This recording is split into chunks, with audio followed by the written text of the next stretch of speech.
Chapter 7. Cracks Beneath the Surface. Joy could hear the rhythmic ticking of the old wall clock in the living room as she sat cross-legged on the rug, her schoolbook spread out before her. Esther was beside her, scribbling furiously into her own notebook, her face half hidden by a curtain of braids. The air was heavy not with the scent of dinner, but with the unspoken tension that seemed to grow each week. Mr. Johnson Peter walked in, his steps slow, his brow furrowed in thought. He set his briefcase down on the couch and glanced at his daughters. "Your mother's still at the shop?" he asked quietly. "Yes, Daddy," Joy answered without looking up. She could tell he already knew the answer. He was only confirming what he had long suspected. Sarah had started staying later and later, her evenings filled with conversations and business that seemed more important than the family table. Ben strolled in from the kitchen, a mischievous grin playing at his lips. "Mum said she'll bring home something nice for me today," he said, plopping onto the couch.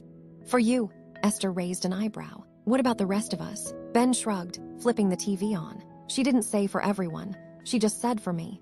Joy felt the sting in her chest, not so much for the gift itself, but for the casual way Ben made it sound normal. She glanced at her father, who was looking at Ben with a frown that quickly turned into a weary sigh. When Sarah finally returned that night, she entered with 2 neatly wrapped boxes. She handed one to Ben with a smile.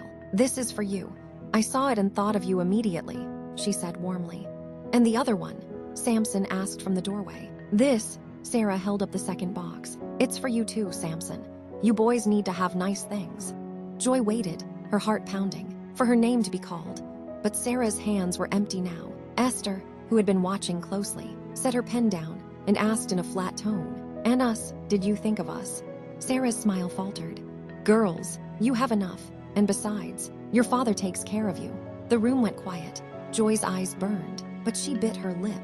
She didn't want to cry, not in front of Ben, not in front of her mother. She caught her father's gaze. His eyes were full of quiet apology, though he said nothing. That night, when the girls were alone in their room, Esther whispered, "You see what I mean. We'll have to look out for ourselves." Joy nodded. For the first time, she felt a small crack open inside her, a fracture she feared might never heal. To be continued. Kindly like and subscribe to my YouTube channel.